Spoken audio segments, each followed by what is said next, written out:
Então vamos terminando essa terceira aula agora com a terceira parte, né? Eu primeiro falei sobre a língua como tecnologia, depois a gente olhou um pouco a ideia de que o corpo pode ser uma mídia, a escrita, as mídias impressas, etc., são uma mídia secundária em relação ao corpo, porque elas agregam essa necessidade do produtor criar um artefato e elas produzem algumas perdas e alguns ganhos, e a mesma coisa com as mídias terciárias, que seriam essas mídias transmitidas por aparelhos, que vão desde o rádio, da TV, é, do radar, etc., até o digital, né? Então, o que a gente começa a ver? Se existe essa ideia de perdas e ganhos quando eu mudo do corpo para a escrita e depois da escrita para a televisão, por exemplo, significa que a mídia não é neutra, tá certo? Ela traz perdas e traz ganhos para os sentidos das mensagens e para ela interfere também nos modos de produção, de recepção e de relacionamento das pessoas a partir das mídias, né? Então isso a gente pode entender como mediação. Lá na frente do curso a gente vai ver um outro conceito, que é o de remediação, né? A gente tem esse problema em português da palavra mídia, que é plural, a gente usar no singular. A gente fala mídias, né? Em inglês seria medium, media, né? Média, mídia. Então eu vou falar mediação aqui, lá na frente eu vou falar mediação por causa do conceito de remediação. Mas por enquanto vamos falar em mediação. E outra coisa que eu queria falar, quando a gente fala em mediação, você tanto tem a questão cultural, então as mediações culturais, né, que o pessoal da comunicação social estuda muito. O teórico mais importante no Brasil é o Martim Barbeiro, né, digo, na América Latina é o Martim Barbeiro, mas você tem o trabalho do Michel Desserteau, na França, na Europa, que também falou sobre mediação, apropriação das mídias. Ou seja, o Harry Williams, o pessoal que trabalhou com essa escola dos estudos culturais, né, fala de mediação, mas aqui eu não vou falar disso, né? Aqui nós vamos falar de mediação pensando na tecnologia mesmo. Então seria mediação técnica, tecnológica, né? Como eu peguei a escrita para a gente pensar na mediação, então vamos começar com esse esclarecimento que o Chandler faz, né? De que se eu falo em mediação, eu estou falando de que existe uma coisa no mundo, eu falo, escrevo, pinto, televisiono, etc., essa coisa, e você recebe lá do lado como linguagem. Então, como é essa relação entre o mundo e a linguagem, né? E a gente sabe que são três aí os polos dessa discussão. O primeiro polo é o realismo linguístico, essa ideia de que o mundo físico tem uma independência, uma existência independente dos signos, independente da linguagem, e, na verdade, a linguagem atrapalha, porque ela pode distorcer o nosso conhecimento do mundo. Ou, nessa corrente, se você for extremamente cuidadoso e preciso, ela pode ser um espelho perfeito. Mas essa linguagem, né, espelho, ela tem que ser extremamente abstrata, e a linguagem mais perfeita para fazer isso é a matemática. Então esse é o pensamento bem das exatas duras, dos engenheiros, etc. e tal, né? E não à toa, em geral, essa galera não se dá muito bem com um texto linguístico, né? Eles acham que é sempre redundante, etc. Para se sentir seguros, eles querem ver as equações, né? Então isso seria o realismo, né? Existe a outra ponta dessa coisa, o extremo oposto, que seria o idealismo. Então essa ideia de que o mundo real é inacessível e ele é construído pelo uso da linguagem. Então, no limite, né, os pós-estruturalistas, todas as teorias do discurso, etc., caminham um pouco para esse idealismo, né? E essa é uma das razões de eu ter trazido o Bruno Latour para vocês na aula passada. Hoje é um pouco difícil de estabelecer um diálogo com as questões tecnológicas, sobretudo com essas comunidades que produzem as tecnologias, né, e que pensam, são realistas, né, falando assim, partindo do idealismo, né? Por mais que as pessoas, que a gente acredite no poder da linguagem, né? Essa ideia de que o mundo é puramente subjetivo, ela é bem difícil hoje de sustentar, né? E existe uma posição intermediária, só voltando, então por que eu falei do Bruno Latour? Porque uma maneira da gente pensar a linguagem sem cair no idealismo é pensar não a linguagem como algo que inventa o mundo, mas o mundo como uma construção que se dá da mesma forma que a linguagem funciona. O mundo que produz matérias, materiais, máquinas, fatos da mesma forma que nós produzimos textos. Então é uma visão que eu acho mais aceitável. E o Chandler vai falar ainda, né, de uma posição intermediária aí, que é o relativismo linguístico, né?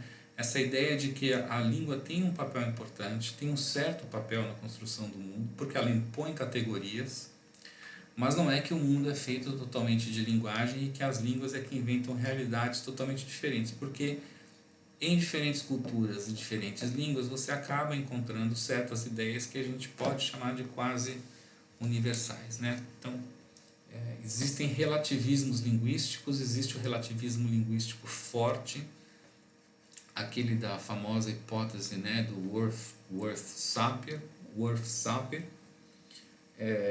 e existem relativismos relativos, mais fracos, né, que eu acho também mais aceitável, que é aquela ideia de que certas coisas que eu vejo no mundo, o português me faz ver de certa forma, o espanhol talvez me fizesse ver de outra forma e o chinês de outra.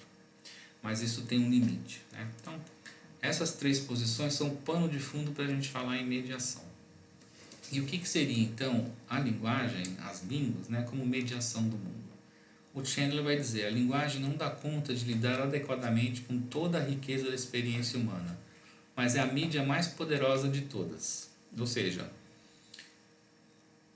existe um limite entre o signo e a realidade, né? Signo e realidade não se conectam. Embora a gente tenha interfaces que tentam fazer isso, como por exemplo a assim chamada realidade virtual, né? A realidade virtual é uma tentativa de fazer esse espaço entre o signo e o objeto sumir, mas a gente sabe que não existe. Agora, diz o Chandler que de todas as mídias a mais poderosa é a linguagem. Por quê? Porque ela aciona a nossa imaginação, né? Ela é capaz de fazer o nosso cérebro, que é esse sim o processador mais poderoso que se conhece até o momento, né? Produzir essas representações, né? Produzir essa experiência do mundo. E aí ele vai dizer, bom, são duas visões principais de como funciona essa mídia linguagem. Numa versão, ela funciona como um filtro, né? Você não conseguiria dizer a mesma coisa de mais de uma maneira, porque você trocou de palavra, você já está dizendo outra coisa. E aqui eu estou fazendo vocês notarem, né, que essa afirmação do Chandler conversa lá com Dascal, que a gente viu na primeira parte dessa aula, em que ele vai pensar a linguagem como ambiente. Então, mediação pode ser entendida dessa mesma forma. A linguagem como ambiente que te permite ou te tolhe, né, a possibilidade de ver certas coisas do mundo, né? A outra hipótese seria uma posição instrumentalista da linguagem, e essa ideia de que a linguagem é uma ferramenta, aí no sentido do Dascal, né, é a ideia da não mediação. E aí você entra na coisa do inatismo e do universalismo linguístico, da gramática universal, etc. e tal. É como se a linguagem fosse uma coberta que ela se acomoda às categorias do pensamento, né?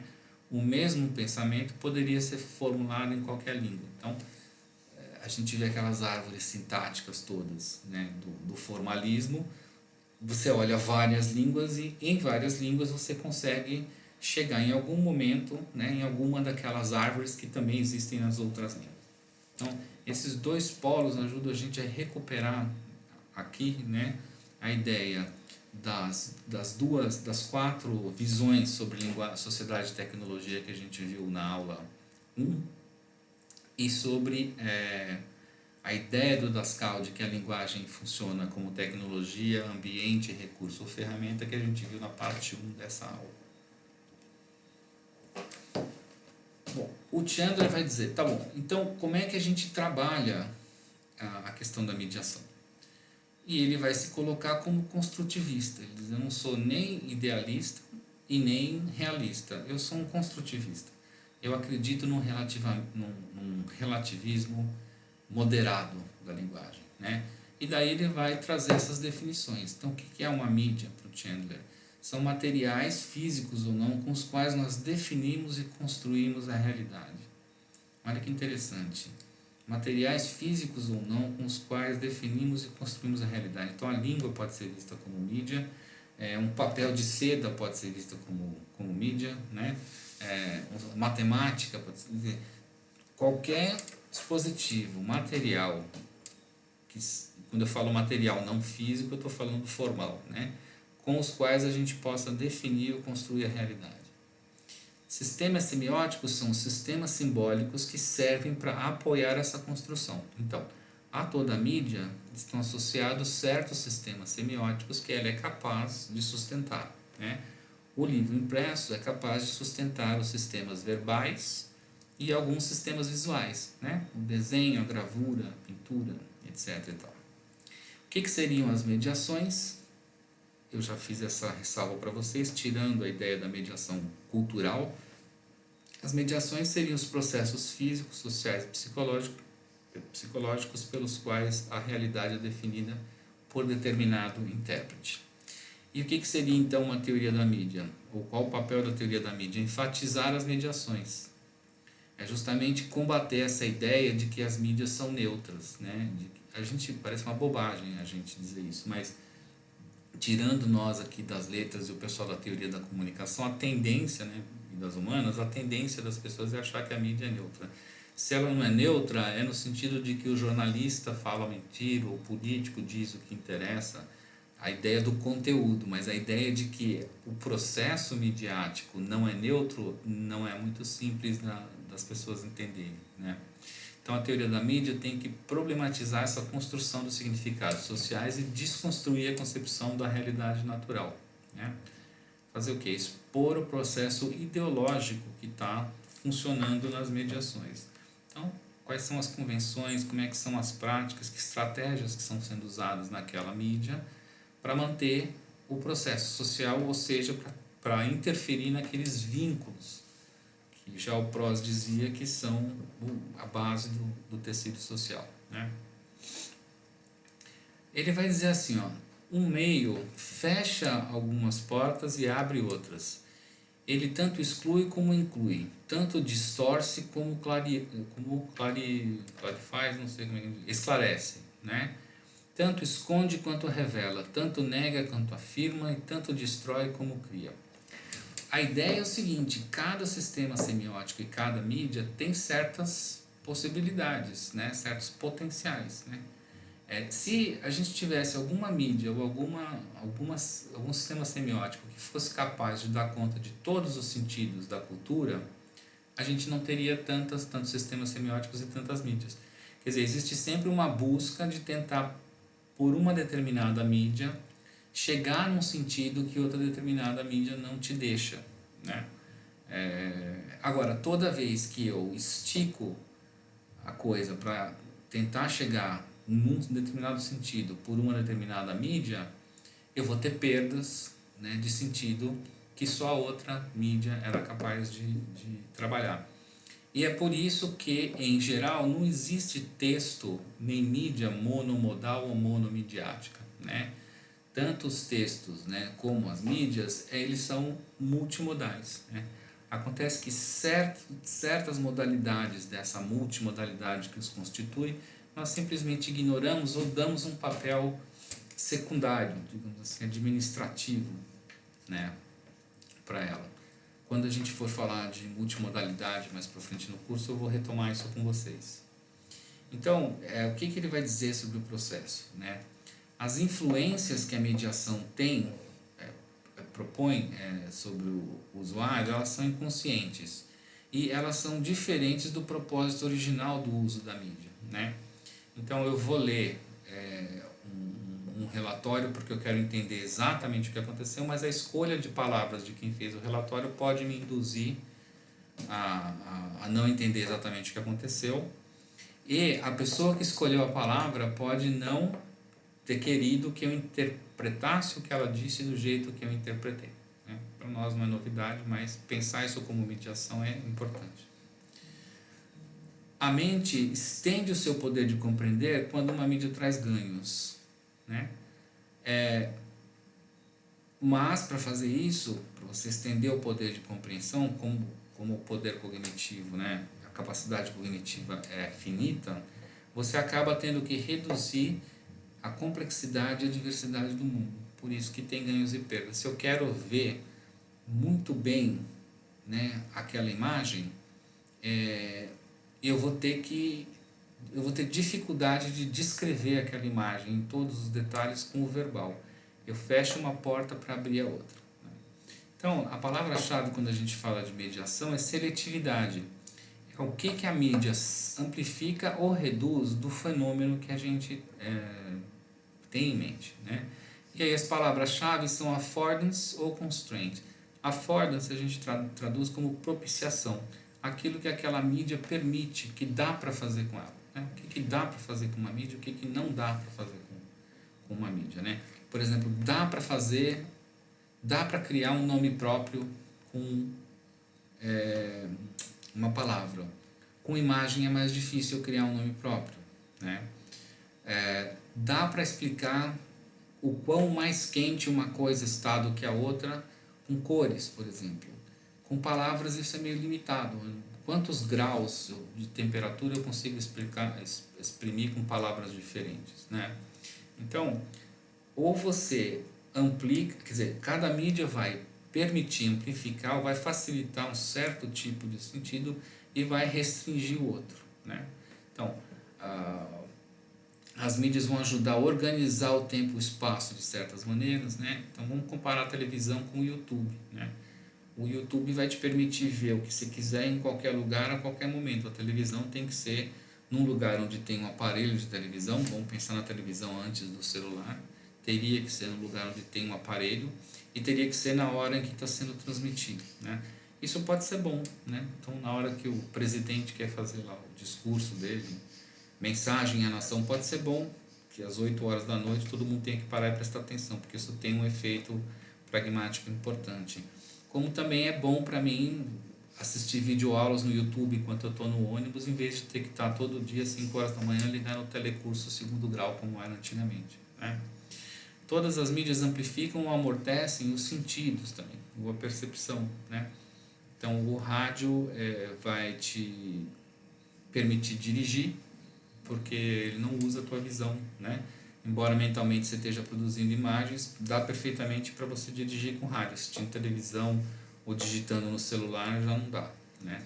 Por outro lado, quando eu estou lendo, eu não fico muito preocupado com o formato das letras, né? Eu estou mais interessado com o sentido, com aquilo que eu estou ouvindo mentalmente do que eu estou produzindo com os olhos, do que com como é que se é Times New Roman ou se é, sei lá, Lucilda Sans, a fonte que eu estou usando.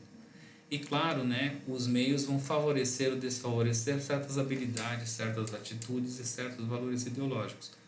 Eu já falei isso aqui uma vez, mas volto a falar. O computador, por exemplo, ele não favorece o trabalho coletivo síncrono, né? Quem já deu aula para um computador na sala de aula sabe que você não... Ou você tem uma lousa digital para os 40 ficarem olhando na sua lousa, mas se você der um laptop para cada um e tentar fazer uma coisa junta, todo mundo junto, vai ser muito difícil. A não ser que você coloque as pessoas em rede colaborando em algum ambiente virtual onde eles estão juntos, né? Não dá para botar 5 alunos em volta do computador e fazer um trabalho criativo juntos, por exemplo. Isso é muito difícil, né? A leitura vai te criar uma atitude introspectiva, né? Em geral você lê em voz baixa e você pensa no que você está lendo. Às vezes não, às vezes a pessoa está lendo o resumo do jogo de futebol e contando para o outro. Então isso vai depender das práticas, mas em geral, se eu quero que a atividade seja mais introspectiva, é mais fácil eu trabalhar com um livro do que com uma TV ligada num ambiente externo, né? E assim vai, quer dizer, a gente usa as mídias também então para organizar os fluxos de tempo, os comportamentos das pessoas, e certos valores ideológicos estão mais facilmente conectados com certas mídias, né? Então, por exemplo, se eu valorizo a introversão, então o livro talvez tenha um valor mais alto do que a fala ou do que o rádio, né?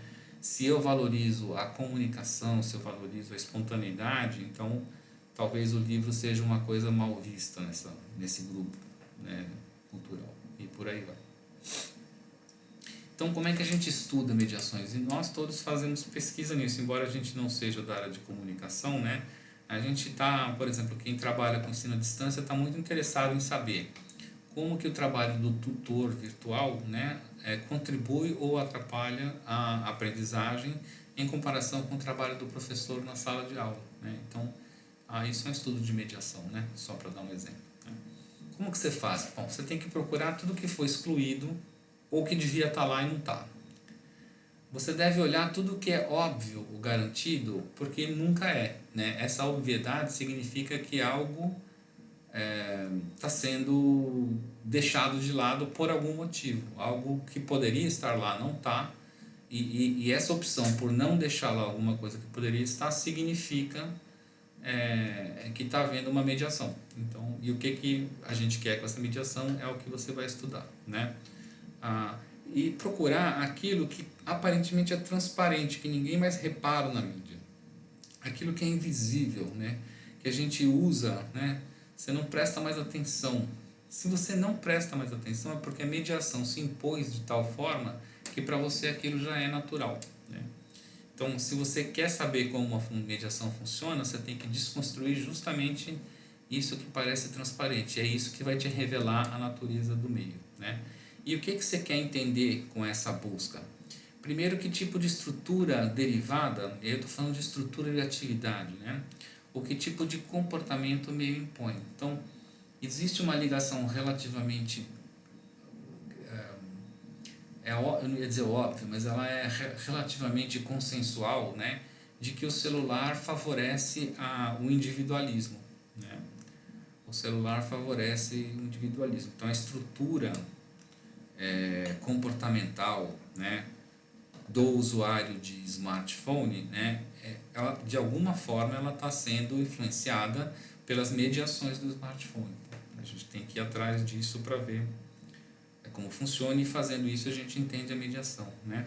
Entender como é que essas mídias organizam, selecionam e focalizam o ambiente, e entender como é que ela canaliza o comportamento humano na forma de rotinas previsíveis, né? No caso da televisão isso era bastante claro, né? Hoje tá bagunçado, mas a gente sabia que domingo à tarde as pessoas estariam em casa juntas assistindo o Faustão, por exemplo, né? Então isso tem a ver com a ideia de valorizar a família, de usar o dia de domingo para pensar besteira, que é para não se revoltar que segunda-feira tem que trabalhar e ganhar menos do que queria, enfim. Esses comportamentos, né, humanos, eles estão vinculados às mídias. Hoje está uma bagunça, por quê? Porque o computador traz dentro, e o celular é um computador hoje, né, eles são metamídias, eles trazem dentro deles todas as mídias. Você passa lá na portaria do seu condomínio e o porteiro está assistindo o jogo de futebol no celular, então não dá muito para dizer o que o celular vai fazer com ele, porque na verdade é rádio que ele está ouvindo, não é celular, né? Então, no mesmo dia, no mesmo aparelho, você tem muitas possibilidades. Você teria que ir um pouco mais fundo e olhar qual é o aplicativo, qual é a mídia dentro daquela mídia que o cara está usando naquele lugar, naquela hora, porque também as pessoas circulam e têm acesso a todas as mídias em todos os lugares a toda hora, né? Aqui um exemplo de mediação para vocês e o tipo de efeito de sentido psicológico e comportamental que ela causa, né? Na parte de cima da tela a gente está vendo como era até então, né, uma missão, né, de bombardeio, né? Então aqui essas imagens aqui eu tirei da primeira guerra do Iraque, né? Peguei jornais sobre jornais, revistas na internet sobre a Primeira Guerra do Iraque.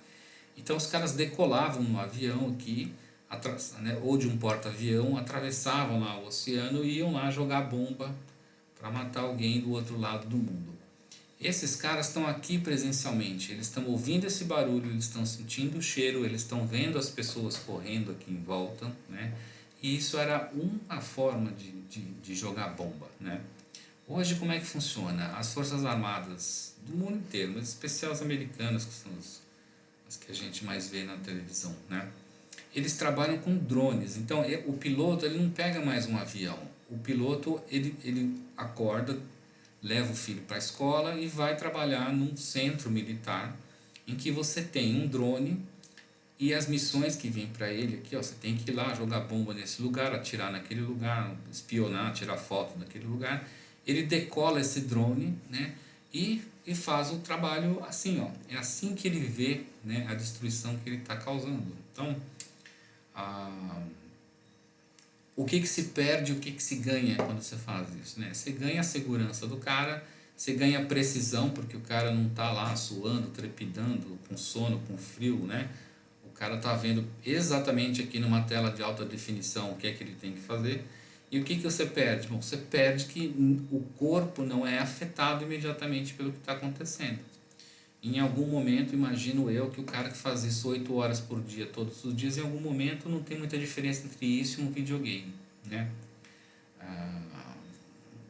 E a que propósito ideológico isso serve? Não precisamos falar, o propósito justamente da guerra, né? Da ideia de que a gente resolve as coisas matando os outros, etc, etc e tal. Então esse é um exemplo meio drástico, mas serve. Pega o Tinder e faz o mesmo exercício, vocês aí, né?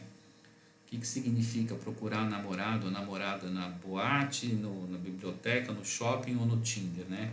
Quais são as mediações e que tipo de efeito isso tem, né?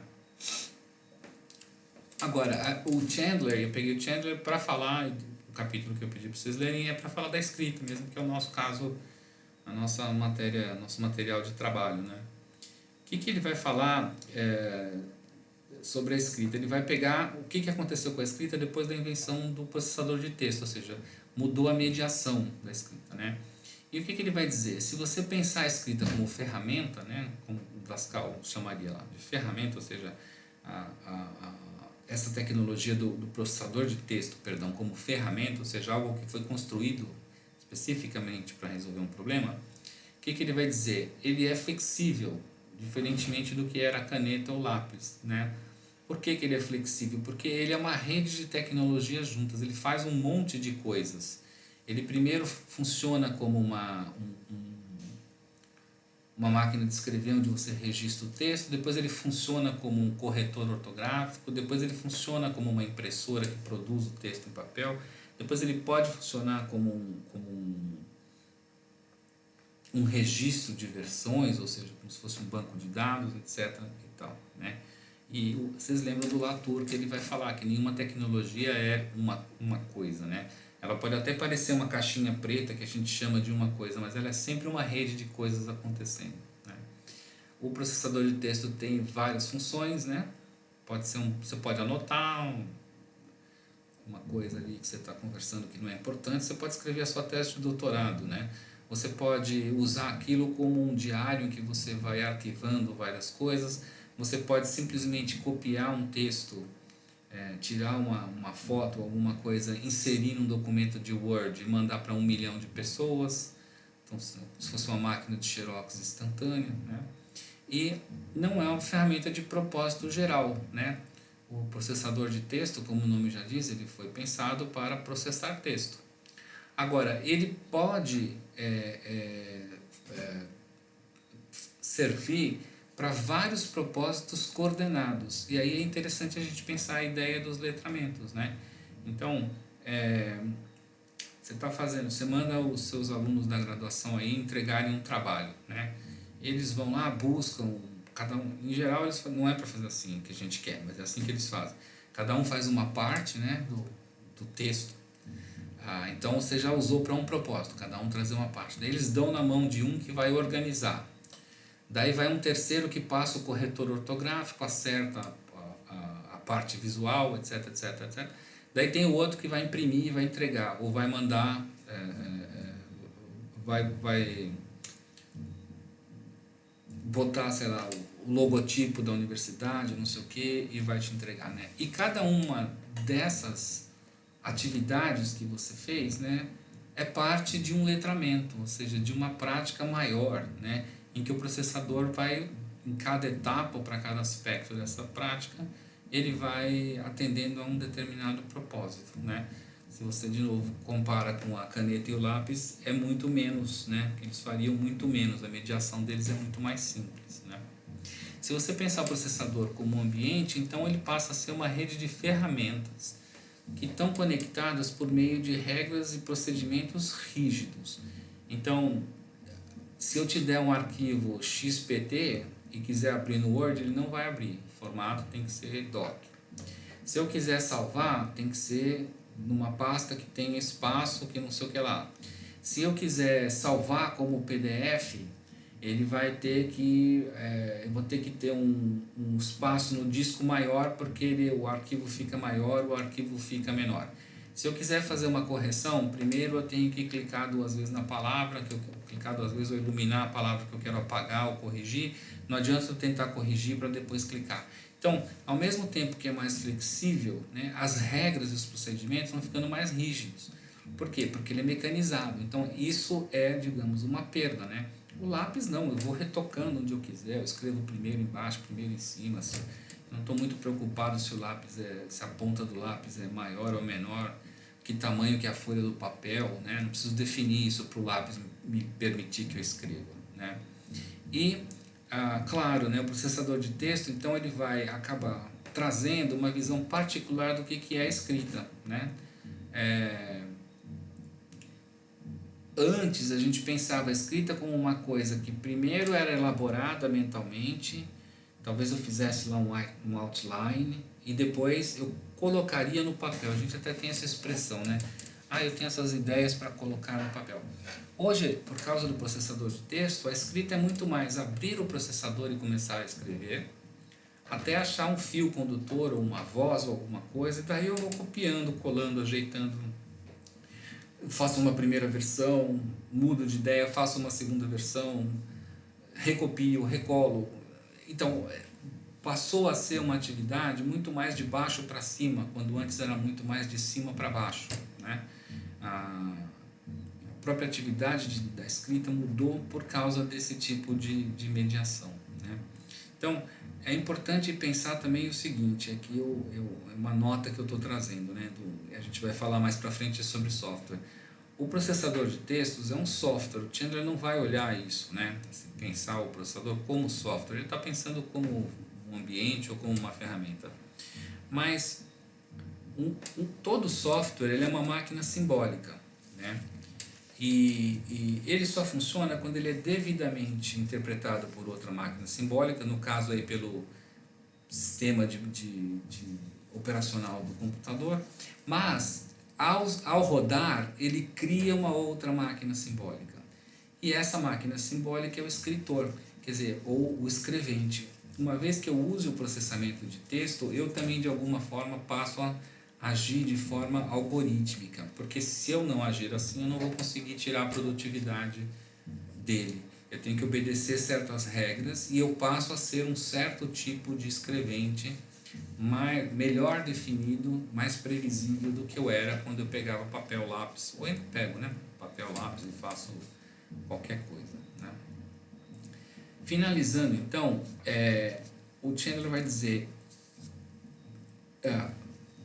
as mediações, elas interferem, no fundo, nas relações entre o sujeito e o objeto, né? Lá na frente ele estava falando nas relações entre o intérprete e a realidade, mas vamos pensar aqui de um jeito mais genérico, sujeito e objeto. E o meio, né, que está fazendo essa mediação, ele vai caminhando de ferramenta, ou seja, muito fechadinho, muito específico, você sabe exatamente o que ele é, para ambiente, é aquilo que envolve todo mundo, né? Envolve todo o processo, envolve toda uma prática, mas você está vendo de forma mais ou menos naturalista, né? Então, quando a gente vê como ferramenta, a gente se vê como usuário. A gente se vê como, digamos assim, um operário especializado no uso daquela ferramenta. À medida que a ferramenta vai se culturalizando, vai tomando conta, já não é novidade, né? Então hoje, por exemplo, não é novidade para ninguém e-mail, né? E-mail é uma coisa, no começo era né, um monte de trabalho discutindo e-mail. Então, o e-mail virou nada, né? Ele virou um environment, né? Todo mundo usa o tempo todo. O que acontece? Conforme você vai caminhando para essa naturalização, a mediação começa a ser mais forte sobre você. Lembra que eu disse agora há pouco, né? Se você quer estudar as mediações, você tem que procurar aquilo que é invisível, aquilo que parece natural naquele uso, naquela prática, né? Então, quanto mais natural, mais significa que você está sendo usado. Pensa um pouco aí nas mídias sociais e nessa ideia de que você dá o seu CPF, ou dá o seu celular, ou dá para todo mundo que te pede o tempo todo, né? A gente já naturalizou a ideia de que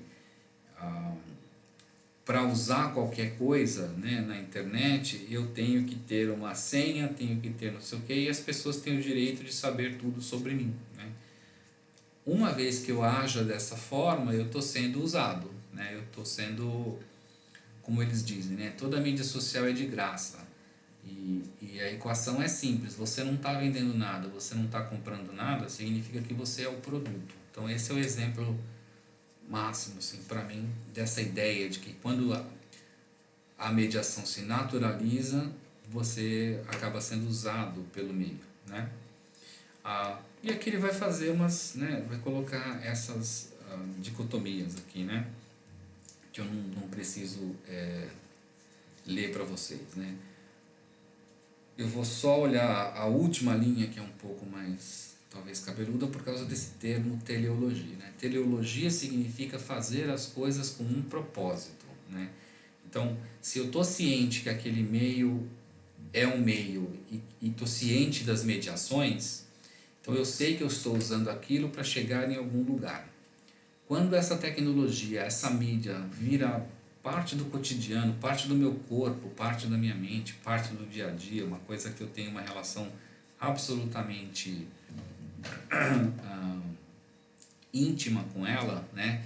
Então já não é mais uma relação teleológica, mas é uma relação existencialista ou behaviorista, né? É uma relação de hábito, né? De eu ir sendo conduzido pelos meus hábitos ou dos hábitos organizarem a minha ação, mais do que eu organizar o uso da ferramenta para chegar em algum lugar, né?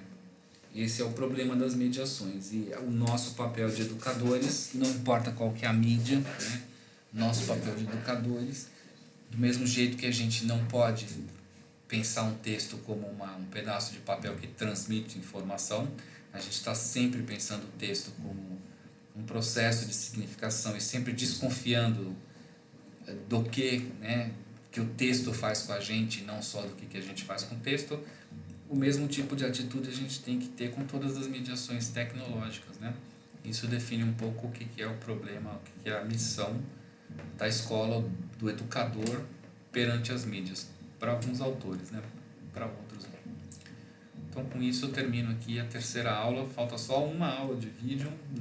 Vou tentar fazer isso o mais rápido possível para a gente, então, para quando eu chegar aí em julho, a gente já ter essa primeira parte mais ou menos resolvida por vocês aí, tá bom? Até mais.